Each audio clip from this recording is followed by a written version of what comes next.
नमस्कार, मी उज्ज्वला. मराठमोळी जीवन चॅनलमध्ये तुमचं सगळ्यांचं मनापासून खूप खूप स्वागत. आज आपण हळदी कुंकू विशेष म्हणजेच मकर संक्रांती हळदी कुंकू विशेष नाश्ता रेसिपी सिरीज चालू केलेली आजपासून. अगदी संक्रांत काही दिवसांवरती आलेले आणि संक्रांत झाली किंवा संक्रांतीपासून हळदी कुंकाचे कार्यक्रम छोट्या मोठ्या प्रमाणात केले जातात. अशा वेळेस आपल्याला नाश्ता बनवायचा असतो. काय बनवायचा? झटपट होणारा, कमी वेळेत आणि कमी पसाऱ्यामध्ये बनवायचा असतो. तर ही रेसिपी तुम्ही आवर्जून बघत जा. चला पटकन आजच्या पहिल्या रेसिपीला आपण सुरुवात करतोय. तर इथे मी घेतलेले बेसन पीठ. सगळ्यात पहिले आपण बेसन पीठ खोलून घेऊ.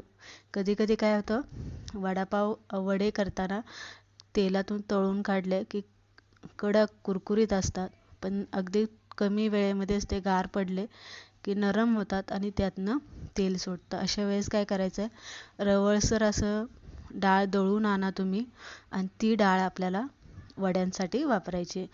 म्हणजे वड्यांची जी पीठ असतं चणा पीठ, ते जास्त बारीक दळलेलं नसावा एवढं लक्षात ठेवा.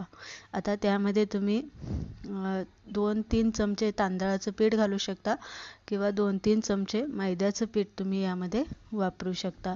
थोडीशी हळद घाला, मीठ घाला, ओवा घाला आणि हे पीठ खलवून घ्या. आता खलवताना हे पीठ जास्त पातळ किंवा जास्त घट्ट खलवू नका. जास्त घट्ट खलवलं तर वड्यावरचं जे कोटिंग असतं ते खूप जाड होऊ शकतं आणि पातळ खलवलं तर वड्यावरती जे कोटिंग असतं ते एकदम पातळ होऊ शकतं किंवा वडा मग फुटू शकतो. तर या पद्धतीने हे खलवून घ्यायचं.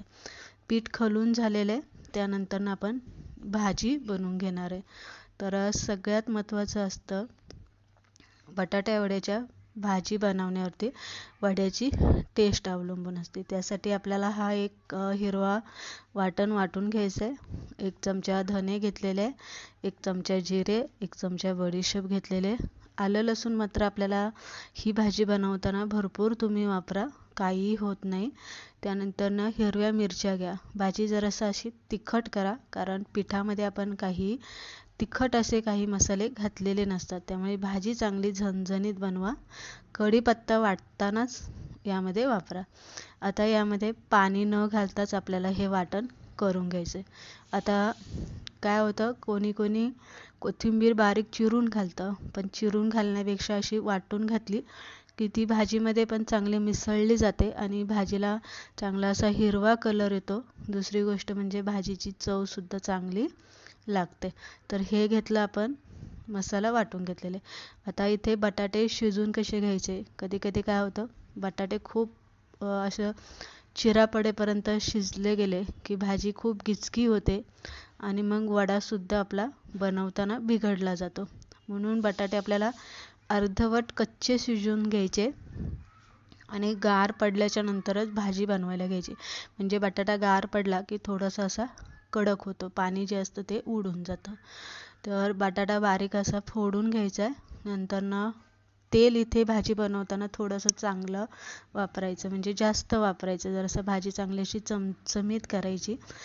जिरी मोहरी घाला, केलेलं हिरवं वाटण यामध्ये घाला, हळद हिंग यामध्ये घाला.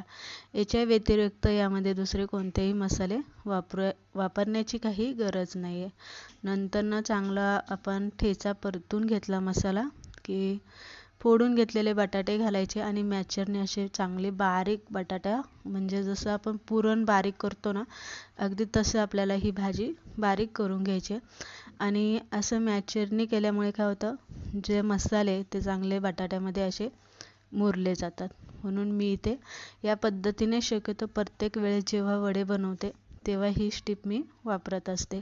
व्यवस्थित मीठ घालून भाजी हलवून घ्यायची आणि चांगलं 10 मिनिट तरी गॅस बारीक करायचा आणि 10 मिनिटं तरी चांगली वाफेवरती वाफवून द्यायची. म्हणजे मसाला पण चांगला व्यवस्थित भाजीत मुरला जातो, बटाटा पण व्यवस्थित चांगला मुरला जातो, मीठ वगैरे व्यवस्थित मुरले जातं. तर इथे बघू शकता भाजी व्यवस्थित अशी वाफवली गेल्यामुळे तिचा असा गोळा तयार होते, अजिबात चिटकत वगैरे काही नाही. आता अशीच कढईमध्ये पसरून गार करायला ठेवायची. भाजी पूर्ण गार झाल्यावर आपण वडे बनवायला घेणार आहे. तोपर्यंत इथे आपण हिरवी चटणी बनवून घेऊया. म्हणजे पावांना लावण्यासाठी किंवा वडापाव बरोबर अशी हिरवी चटणी असली की खायलाही छान जातं. थोडंसं 2-3 आलं लसणाचे तुकडे घेतलेले, हिरव्या मिरच्या घेतलेल्या आहे, थोडा पुदिना घेतलेला आहे आणि कोथिंबीर आपल्याला इथे जास्त वापरायची, जरासं म्हणजे हिरवीगार अशी चटणी होते. थोडी 1 चमच्याभर साखर घाला, मीठ घाला चवीप्रमाणे, अर्धा लिंबू पिळून घाला म्हणजे चटणीचा कलर अजिबात बदलत नाही आणि थोडे बर्फाचे खडे घालून थोडंसं पाणी घाला आणि बारीक अशी पेस्ट हिला करून घ्या. थोडीशी पातळ करा म्हणजे व्यवस्थित वड्यांबरोबर खाता येते किंवा पावाला सुद्धा व्यवस्थित लावता येते. तर इथे झाली चटणी बनवून तयार. भाजी आता चांगली गार पडलेली अशी मी हवेवरती ठेवली होती, त्यामुळे पटकन अशी गार पडलेली आहे. तर इथे भाजी बारीक चिरलेली कोथिंबीर घालून घेतलेली आहे. व्यवस्थित भाजी परत एकदा खालीवर करा, मिक्स करा आणि नंतरनं छोटे छोटे लिंबाच्या आकाराचे गोळे बनवून वडे थापून घ्या. आता इथे तुम्हाला जर वडा गोल बनवायचा असेल, म्हणजे गोल वडा बनवायचा असेल लोणावळ्या पद्धतीने, तर तुम्ही इथे गोल बनवू शकता किंवा चपटाई असा थापून बनवू शकता. थापून जर तुम्हाला बनवायचं असेल ना, तर असं जरासं पातळ थापत जा, म्हणजे काय होतं व्यवस्थित पिठाचं जे कोटिंग आहे ना ते व्यवस्थित बसतं आणि वडा जरासा ना असा मोठा दिसतो. म्हणजे जसा जम्बो वडा असतो अगदी त्या पद्धतीने जरासा तो मोठा बनवून घ्यायचा आहे. तर इथे या पद्धतीने वडे तुम्ही सगळे असे एकदम बनवून ठेवले आणि हळदी कुंकाला बायका आल्याच्या नंतर असे पटकन तळता येतात जर बनवून ठेवले असेल. पीठ असं व्यवस्थित घालून म्हणजे एकंदरीत तयारी जर पहिली करून ठेवली तर पटकन गरमागरम तुम्हाला तळून सुद्धा देता येतात. वेळ जात नाही जास्त आणि अगदी चालता बोलता वडे तळले जातात.